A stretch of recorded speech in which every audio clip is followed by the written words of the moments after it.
in previous videos, I laid out the framework for this discussion, for this conversation moving forward. And so if you haven't watched those videos, I would ask that before you start in on this video, that you go back and watch those, because they're short and it's just crucial to the discussion. So that's fantastic. If you've already checked those out, then today, as promised, what I would like to discuss in this video is the revelation that kicked off a chain reaction of revelations for me and culminated in this collection of information and concepts that are the basis of this particular project. Now, first, I want to explain what I mean by revelation. I know that it has a biblical context, the book of Revelations. And the Greek term that is translated in English as Revelations, in terms of that book's title, is the Greek term apocalypsis, where we get the word apocalypse, because that's what we say. What's happening in the book of Revelations is the apocalypse. And the modern interpretation of apocalypse is a destruction of everything. But apocalypsis actually means revelation. Apocalypsis means the lifting of the veil. Like, here's a bride, she's wearing a veil. When the veil is lifted, her face is revealed. It's a revelation of her face. And so when we have insights into new knowledge, generally that insight begins with a single and usually very simple revelation. Whereas before, the knowledge was behind a veil of sorts. It was muddy. It was not able to really be seen or discerned. But then when, boom, there's a peek. Ah, that's what it is. Now it's simple. Now I get it. Now I understand. So that's what I mean by revelation. And the revelation in this case is, as I had said before, very simple, but very, very powerful. Also, one of the most powerful things about it is that it's self-evident. It's not going to take a lot of background or education to understand it. The other thing I want to say about this revelation is this. While it took me down a path and I gained concepts and knowledge from that, I gained further revelations. With this revelation as a beginning, the path that I took is only a single path.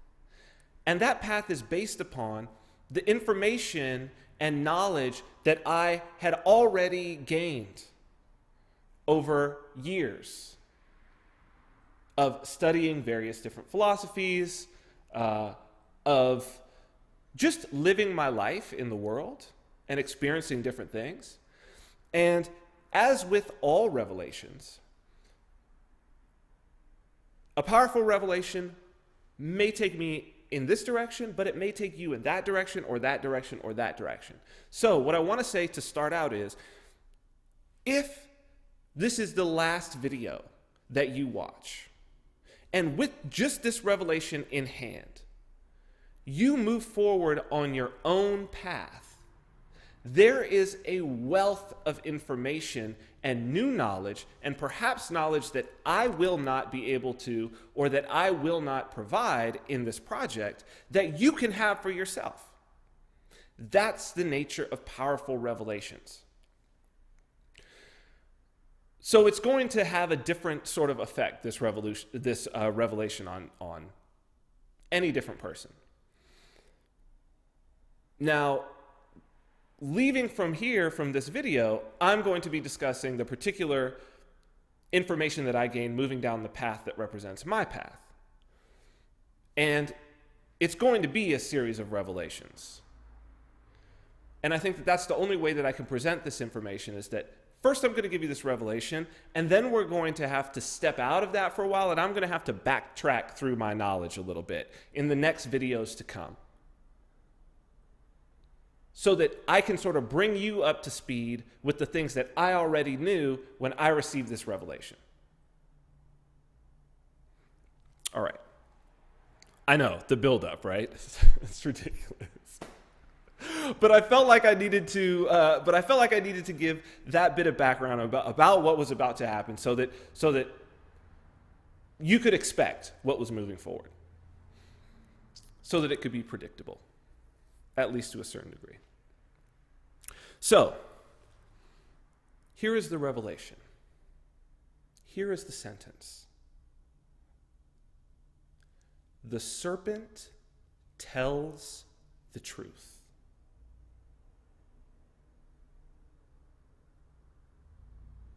Now,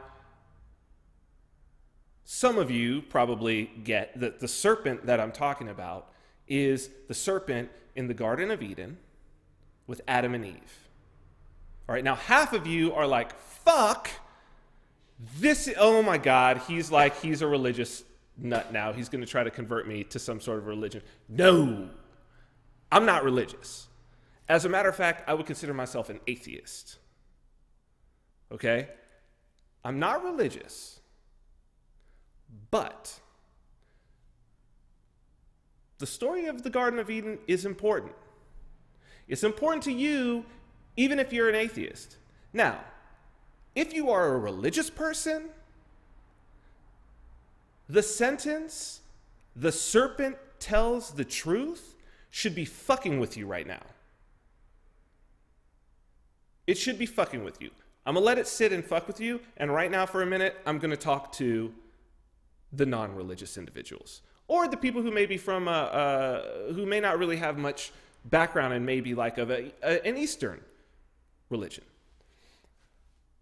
Okay, if you're listening to this, or you're watching this, in the original language, in English, that means you at least have some passing familiarity with Western culture. And there is no Western culture, what we consider Western culture. And let me define Western versus Eastern, okay? When I say Western culture, what we're talking about is there are basically two what we would call foundational locations of civilization. And religions and ideals and cultural norms and even genetic aspects, many things that arose some are the same, but they arose in basically two different places. In the West, what we're talking about is the culture that fundamentally came up in the area around Mesopotamia, right? So that's going on the northern side to the northwest. We're talking about blowing out to Greece, so touching Europe, right? In the southwest, we're talking about Egypt, right? So touching Africa. We're going up to Persia, Iran, that area, and Afghanistan. And that's touching Asia. And then we're, of course, going down through all of the Arabian Peninsula and even a little further south, bumping over to like the Horn of Africa, right? So that section of the world was the foundation of the religions, the three religions of the West that have now spread to the rest of the world. So we're talking about Judaism, springing from that, Christianity, and springing from both of those, as a matter of fact, Islam. So that's the Mesopotamian civilization. So Western, when I say Western culture, I'm talking about that. That's basically what we're living in right now, for the most part. Eastern culture, the civilizations that arose in the Indus Valley, right? Where we're talking about the, of course, religion of Hinduism, which is very incredibly broad, and there are many different branches of it at this point. And springing off of that, of course, Buddhism, and then that traveling through Asia. Now, whether you're religious or not, you cannot deny the impact that Christianity,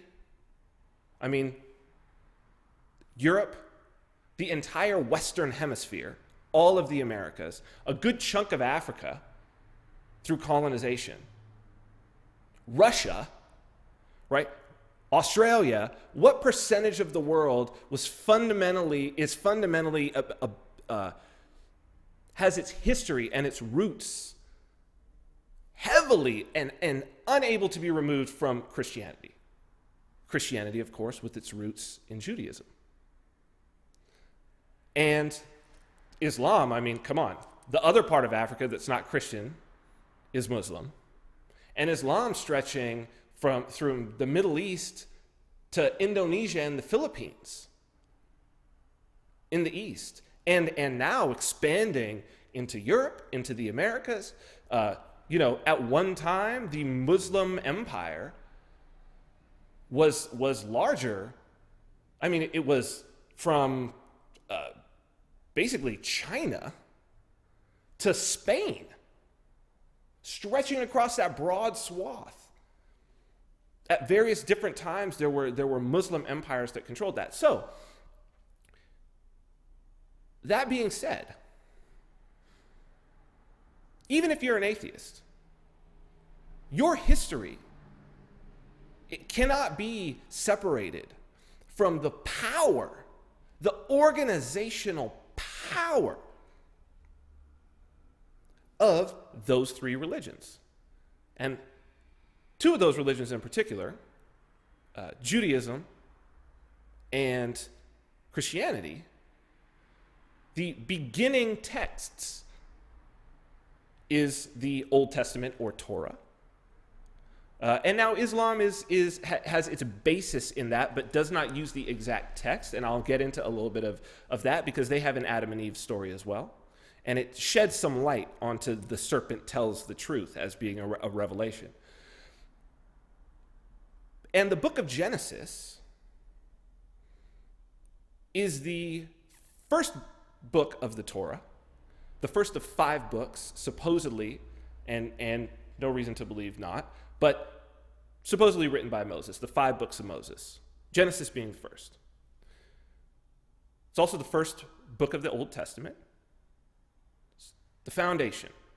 So if you open up your Bible or you pull out your Torah scrolls,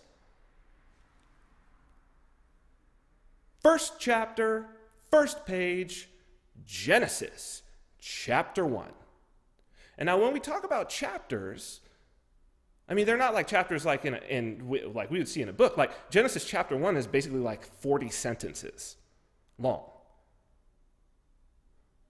The story of Adam and Eve begins in Genesis chapter 2. So it's basically 40 sentences in. Genesis chapter 3, which is like, maybe like 70 sentences in, introduces the serpent and introduces what he says. Now, if you have an organizational structure that is so powerful that it allows groups using this organizational structure as the foundation to fundamentally and functionally conquer the entire world, it's probably something that you might want to pay some attention to. It's probably something that you can't just ignore as bullshit. Because whether or not you believe in God, there's something in that book that has gotten so many people to believe in it that they would kill for it and they would die for it. Millions and perhaps billions throughout history. And it ain't going nowhere. In fact, right now, the fight rages on. Okay, religious people, come on back. You can come on back into the conversation. Now I think we're all in, right? So let's talk about the revelation. And let's talk about the ramifications, right? So the story that a Christian child will get about the story of Adam and Eve. Let's just go over it really quickly, right? God creates a garden, called Eden. Then he creates Adam. He creates a whole bunch of other things. I'm summarizing, okay? This happens in Genesis chapter 2. He creates Adam. God tells Adam, garden's cool, it's all good, it's paradise. Roll around, eat whatever you want, except there's one tree, the tree of the knowledge of good and evil. Now, don't eat from that tree. Or, on that day that you eat from it, you will surely die. Now, the Hebrew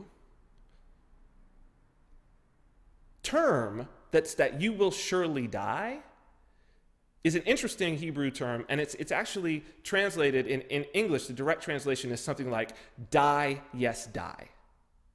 It's like, you will die, yes, die. And when that's used throughout the Torah, throughout the Old Testament, it usually means be put to death. Right? So it could be interpreted, and if we're using the context of the rest, that God is basically saying, if you eat that fruit, I'm going to kill you. All right? Now, after he tells Adam this, Adam's lonely, and so he makes a helper for him. And that's Eve, the woman. Now, this is Genesis chapter 2. Something a little different happens in Genesis chapter 1. We'll get back to that. Like I said, we're going to circle back. We'll get back to that.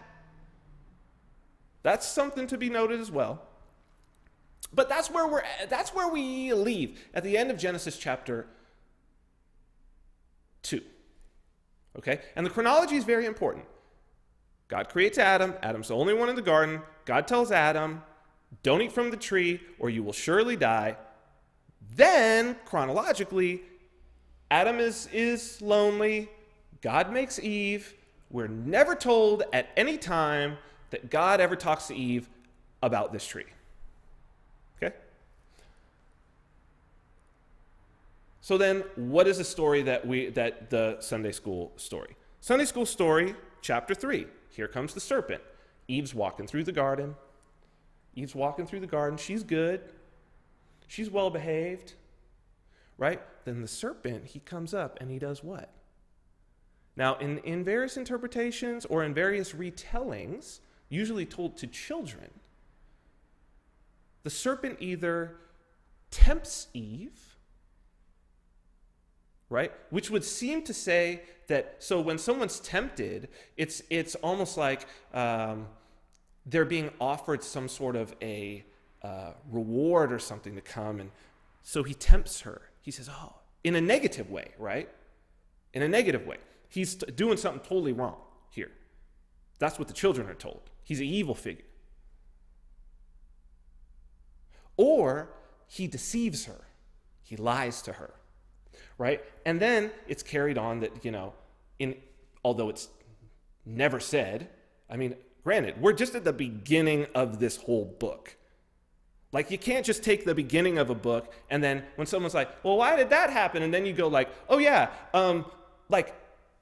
thousands of years later, some dude made an interpretation, and that's exactly what this guy was thinking. You can't do that. You just gotta look at it for what's there in the text, and what is the author trying to say. Okay, so then Eve eats the apple, and she gives the apple to Adam. And then, when they eat the apple, they realize that they're naked. They put on some clothes, and then God's walking through the garden. They get scared because they're like, oh, we ate the apple. And then God sees them, and he's like, this is what we tell the children. This is not necessarily what's in the text. God's like, oh, you ate the apple. Okay, you ate the apple, so guess what? Adam and Eve, I'm kicking you out of the garden for eating the apple. And serpent, you're going to go on your belly, and then you're a snake. And that's the story. That's the Adam and Eve story. And in Christianity, it's original sin, right? The original sin was we ate the apple. That's why, things are a problem. That's why we're not in paradise. Okay. But here's the problem. Here's the problem. And go. I mean, look, you just look up, just type in Genesis chapter 2 and then just read through chapter 3 and tell me if I'm wrong. Because it's really fucking simple. Like I said, it's like 25 sentences in chapter 3. 25 sentences. It's going to take you 5 minutes to read. It's not hard to understand. The serpent tells the truth. Here's what the text says. Here's what the author writes. Eve is walking through the garden. The serpent, which it says, in the King James Version, it uses the word subtle. It says the serpent is more subtle than any other creature that God had created. In the Hebrew, the word that's used, as it's used throughout, again by the same author, throughout the Torah, is used everywhere else to mean positively prudent. Prudent is how it's in a positive, and it's usually used as opposed to somebody else. So it's actually used to mean wise. And a lot of this breakdown in detail is the stuff that has already been written in my book. It was the first thing that I started writing. So it's saying the serpent was the wisest thing that was created. Is fundamentally what the beginning sentence of chapter 3 is. And he says to Eve, he says, hey, did God tell you that you couldn't eat from every tree in the garden, or that you could eat from every tree in the garden? Now, you could it depends on what emphasis you put on it. Like, because he's asking her, did God tell you? That's what he's asking. Did God tell you? Talking to Eve. He's not talking to Eve and Adam. He's not saying, did God tell you guys? He's saying, did God tell you? Loaded question. Right? Eve comes back and she says, well, we can eat from any tree. We can eat. Not her, because God, for all we know, God didn't tell her shit. Right? And here's how we know he didn't. We can eat from any tree in the garden except the tree of the knowledge of good and evil. Because on the day that nor can we touch it. That's important, because God never said shit about touching it. He just said, don't eat it. So now we know this is not the same message. This shit's gone on telephone. She obviously heard this shit from Adam. Okay, so we can't eat it, nor can we touch it. Because on that day, we'll die. We'll surely die. Okay? Now, the serpent says now the only thing that he says. Now, here's the deception. Here's the temptation. The serpent says, well, on the day that you eat the fruit, you won't die. And as a matter of fact, God knows that on the day that you eat that fruit, your eyes will be opened and you will be as gods. That's the last thing the serpent says. Okay, so then the text says, oh, well, Eve picked up the fruit. She saw that it was good to look at. She saw that it tasted good. She saw that it was something to make her wise, and she ate it. And she gave it to her husband, and he ate it. And their eyes were opened. And they knew they were naked, and they made themselves aprons to cover up their nakedness. So, serpent tells her 3 things. You won't die, your eyes will be open, and you will be as gods. Okay, so we have at least one of them. Eyes are open. All right, now, so far the serpent's told the truth. Then, they're naked in the garden. They hear God coming. They're hiding. God comes, he's like, fuck, why are you hiding? Adam, why are you hiding? He's like, well, I was scared. I'm naked and I was scared. And God's like, who told you that you were naked?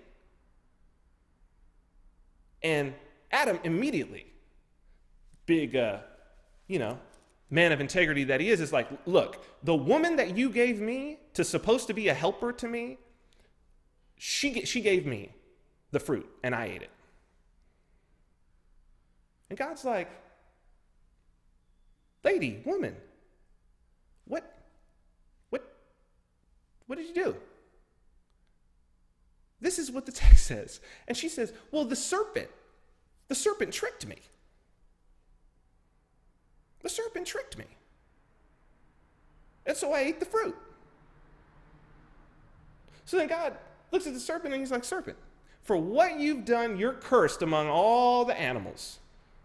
You're going to go on your belly and you're going to eat dust for your whole life.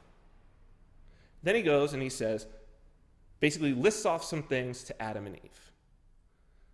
That because you've done this, now Eve, you're going to be basically wed to your husband, and he's going to have dominion over you, and you're going to have painful childbirth. And Adam, you're going to have to work the soil, and you're going to have to till it.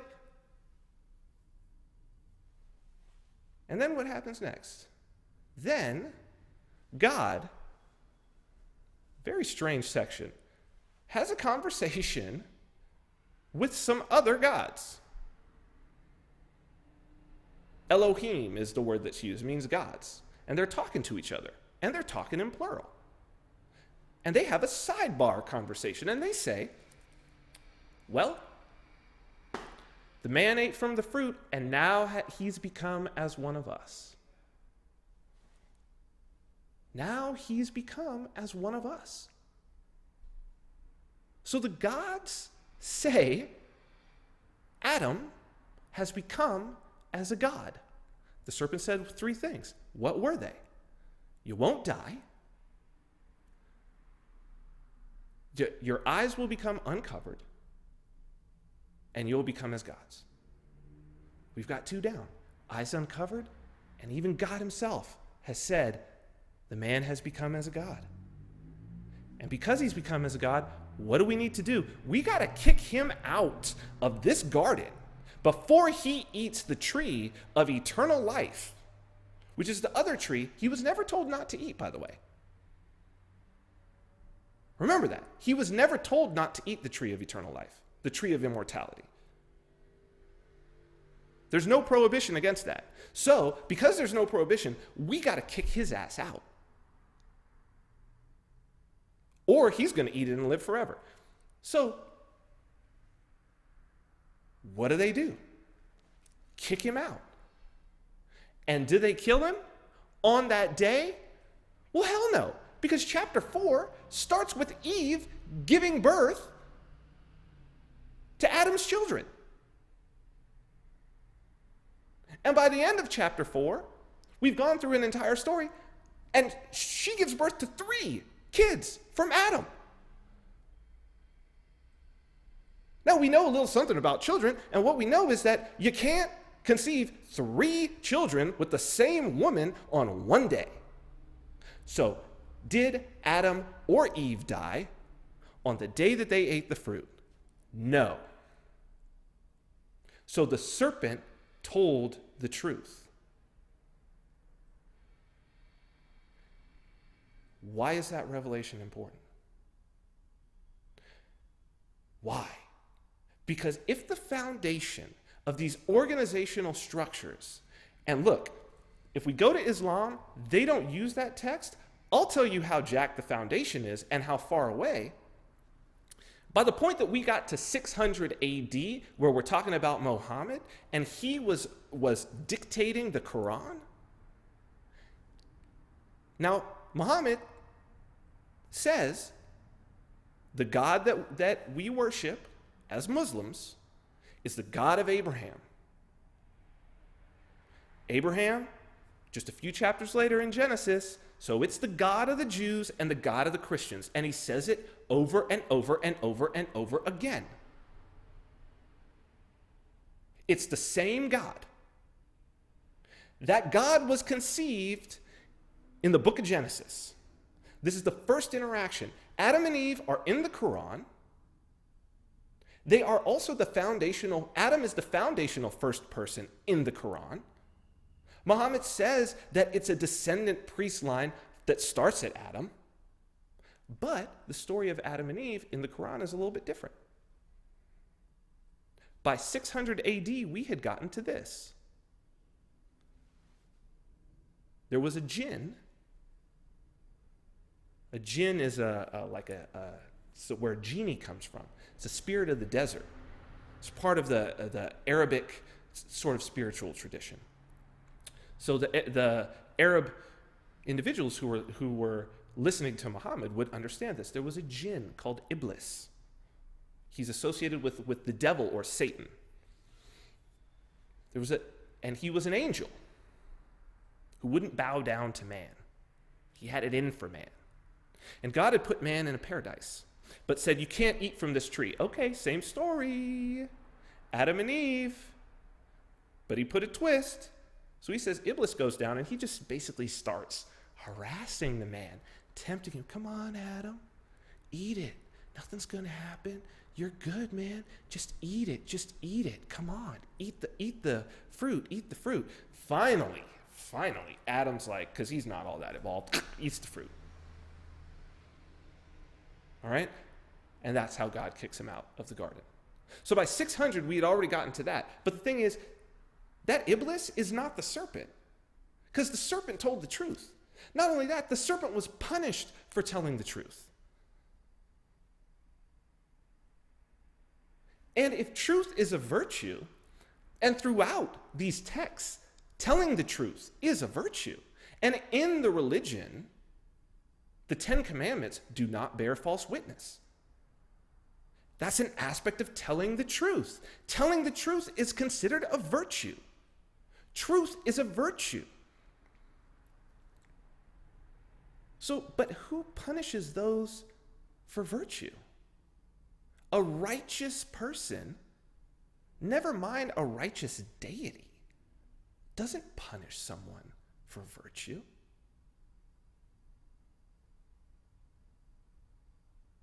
So there must be another story taking place.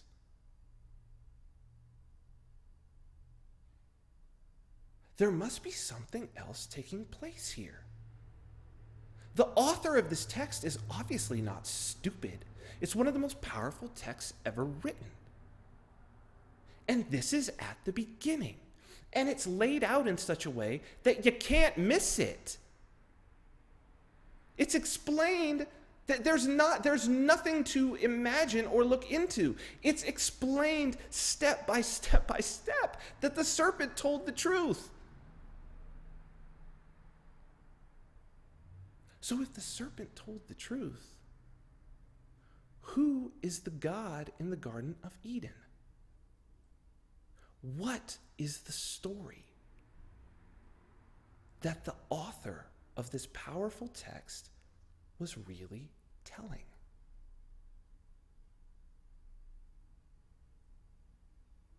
The serpent tells the truth. So, like I said, this was a long one, important one though. We're going to jump off out of this for a while, out of the Bible, right? Out of the Torah, done with that. That was just the first revelation that I had. Now we're going to go into the things that sort of was in my bag of knowledge, the knowledge base that I already had that made this a powerful revelation, and one that allowed me, this is the final key to carry some things on. Again, it's about cycles. As I said in a previous video, it's about cycles. And it's about the power of prophecy. And it's not religious. Yet it's the basis of religion. It's far, far beyond that. It's super powerful. And if you're a religious person, it's going to be powerful for you. And if you're not religious, it's going to be powerful for you.